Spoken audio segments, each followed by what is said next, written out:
My sister and parents told me firmly, "You can't stay here anymore. Please leave the place where you work from home. You're just depending on us." They didn't want me and my dog around anymore. I felt like they were finished talking about it. I answered, "If that's how you feel, then I'll do what I want," already thinking about my next moves. Let me tell you about myself. I'm Le, a 41-year-old woman who works as a freelance web designer. I can work from anywhere because of the internet and my home office setup.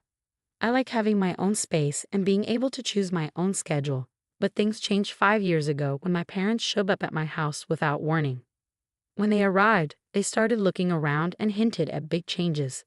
"Your house is big, Lisa," my mom said, glancing around. "It seems like we could live here too, especially with that spare room," my dad added. They seemed to think they could move in with me without even asking. But I never wanted to live with them, and I told them so. "Wait a minute. I don't want to live with you," I said, surprised by their suggestion. "What are you even talking about?"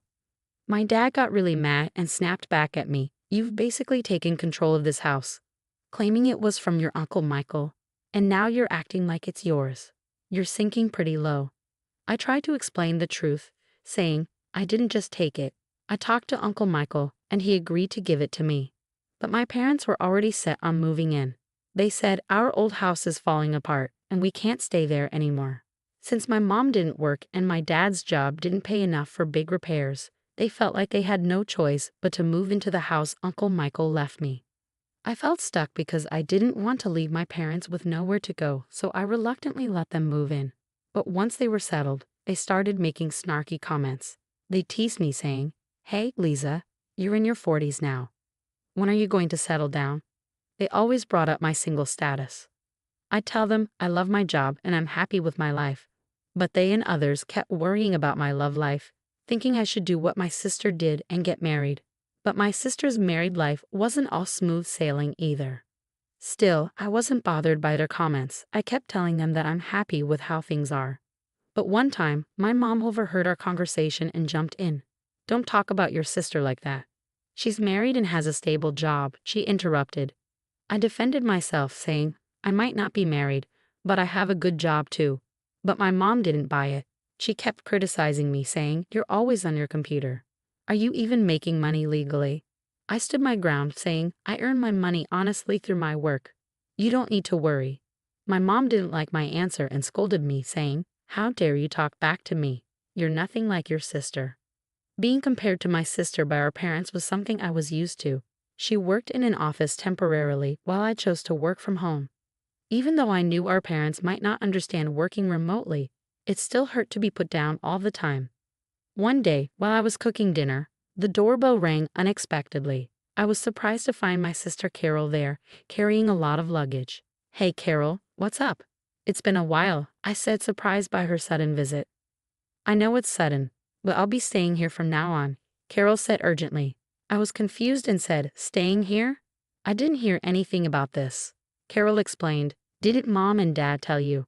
I got divorced, so I'll be staying with you now." Even though I was shocked at first, I tried to be welcoming and didn't show my surprise. Carol went upstairs and claimed an empty room as hers. My parents supported her, and I couldn't say anything against it. After that, my stress levels went up. Carol, since her divorce, had quit her job and spent her time gossiping about me with our mom. "Mom, do you like this dress?" Carol would ask, showing off something she bought. "Oh, it's lovely, Carol. You look so pretty," Mom would say. Then Carol would turn to me and say, "What do you think? It's not something Lisa would wear, right?" They kept watching me closely and saying mean things, but I chose not to let it bother me. Even though I wanted to snap back at them, I didn't. I realized that if I reacted to their mean words, it would only make things worse. So I stayed strong and didn't let their teasing get to me. One day, I decided to focus on my own happiness no matter what others said. Then something amazing happened. My close friend got 4 cute puppies. This changed everything for me. When I saw those adorable pups, I instantly fell in love. I thought carefully and decided to adopt a tiny black Chihuahua from the litter. I named him Charlie. Charlie was full of energy and mischief, with big, shiny eyes and a tail that wagged like crazy whenever he saw me. I had always wanted a Chihuahua, and having Charlie with me brought so much joy, especially since I often worked from home. His company made my days much brighter. I'm calling you Charlie from now on, okay? Woof, I told him, sealing our bond. I was so excited about bringing Charlie home that I didn't talk to my family about it. But it was my house, and I was the one taking care of Charlie, so I didn't think they would mind. When I introduced Charlie to my family, my parents and sister Carol weren't happy. They hadn't known I was planning to get a dog, and they didn't like the idea of potential dog smells in the house. They made it clear they weren't pleased. We had no idea you were getting a dog, they said. Don't dogs smell? I hate bad smells, someone added. Lisa, how could you bring a dog home without talking to us first? They scolded me. Despite their complaints, I stood my ground. It's my house, and I felt Charlie and I needed each other. Having him here makes me happy, and that's what matters, I said firmly. I hoped they'd soon see Charlie the way I did. I explained that Charlie wasn't just any dog, he was a gift from a friend. Plus, I was the one paying for everything Charlie needed, so they didn't really have a reason to complain. What I choose to have in my house is my choice. I added firmly, if you're not happy, you're welcome to leave. At first, they were clearly annoyed and upset. But within a few hours, something amazing happened. Charlie's cuteness won them over completely. They couldn't stop playing with him, saying things like, aren't you adorable? Are you moms, dads, or sissies? Look over here, sweetie. It was like their frustration had vanished. My whole family fell in love with Charlie, and his presence changed their attitudes completely. From then on, our house was filled with love for Charlie. Because of him, the tension between me and my family eased, and we had peaceful days together. But as life goes, something happened that disturbed our peace. While I was out running an errand, my sister Carol called me urgently. She sounded upset and said, "Come home now." Surprised by her urgency, I asked her what was wrong. She angrily explained over the phone. It's not what happened, it's what Charlie did. He peed on my clothes. What if they smell? I tried to reassure her, saying just wash them quickly and they'll be fine. Plus, isn't it your fault for leaving your clothes on the floor? Carol shot back, what? It's my fault. It's your lack of training that's the problem. I sighed, realizing it was a small issue. Calm down, Carol. Charlie is still a puppy. If you take him for a walk, he won't go in the house. Weren't you planning to walk him today? Did you actually do it? I had planned to take Charlie for a walk later that day, but I didn't realize it would cause such chaos in my family. The problem was that I hadn't properly trained Charlie, our beloved dog, and now we were facing the consequences. When I got home, I could feel the tension in the air. My sister Carol was clearly angry and immediately confronted me. She had already told our parents about what happened, and they were also looking at me with disapproval as Carol's clothes lay on the floor, stained. Carol, upset, threw the dirty clothes at me. You're paying for the cleaning, she said angrily. Why should I pay? I argued. You didn't take him for a walk and left your clothes all over the floor.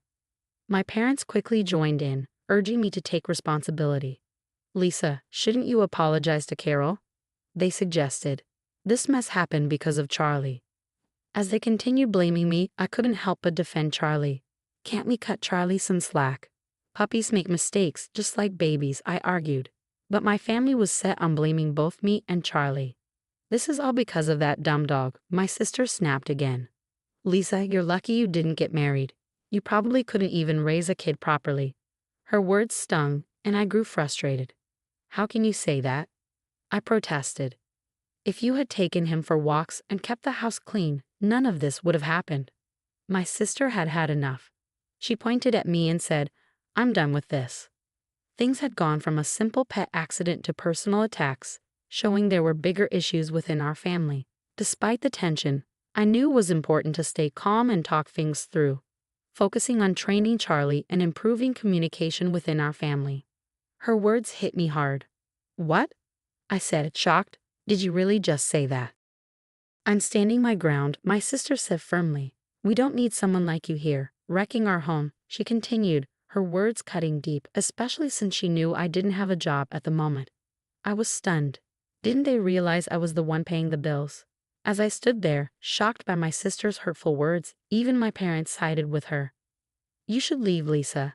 Your presence only makes things worse, they said, echoing her sentiments. I couldn't take it anymore. You're all bringing bad luck. Just go, we all shouted together, the tension thick in the air. That's it. I've had enough, I finally said. If this is how it's going to be, fine.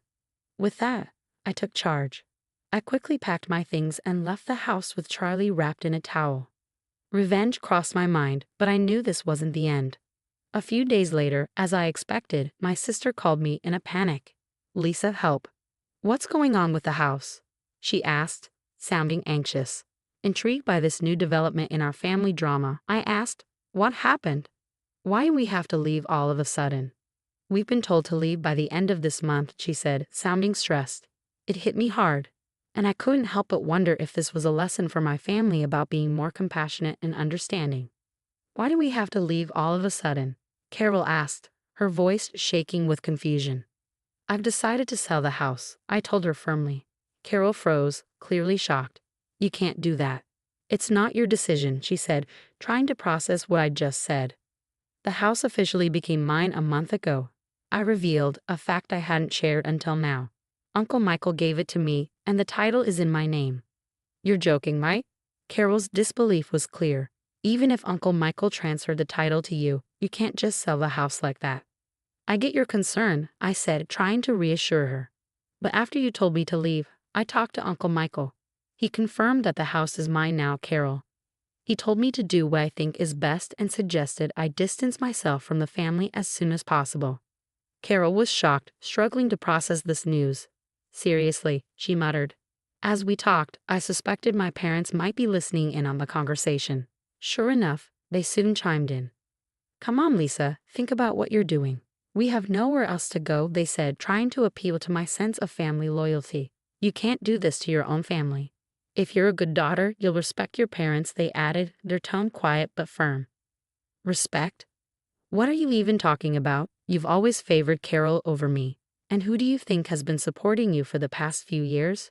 You had nowhere else to go, so I reluctantly let you stay with me," I fired back, my frustration boiling over. My parents were stunned into silence by my strong response. Without waiting for them to say anything, I thought about what my decision meant, ready to set the boundaries that were long overdue. "Who treated me and Charlie like unwanted guests and kicked us out?" "You did, didn't you? Trying to kick out the original resident is shameless." My father's voice filled with desperation. He said, "Please, Lisa, help us. We're sorry." But I had had enough. "I don't care. Figure it out yourselves," I said firmly. With that, I ended the call abruptly and blocked all contact with my family. Charlie, my loyal friend, looked up at me with concern. I hugged him tightly and whispered, "I'm sorry, Charlie, for shouting. Everything will be okay now. I'll protect you." I felt relieved that I had saved Charlie from a family that mistreated him. In the days that followed, I heard that my parents and sister had to leave the house at the last minute, despite trying desperately to hold on to it. With my father's low income and my unemployed mother and sister, they couldn't keep up a decent life. There were rumors that my parents pressured my sister to find a job, and their relationships worsened every day. I wasn't interested in their situation, but it was clear their lives had gotten worse since I left. It felt like they were facing the consequences of their actions, and I couldn't help but feel a bit vindicated. Meanwhile, I was living happily in my new apartment where pets were welcome. I could work as I pleased without complaints, and all my earnings were for me and Charlie. I was genuinely happy with my life. "Charlie, let's go to the dog park today," I said with a smile. Charlie seemed happier too, maybe because that noisy family wasn't part of our lives anymore. From then on, I was determined to protect Charlie and live a peaceful and happy life together.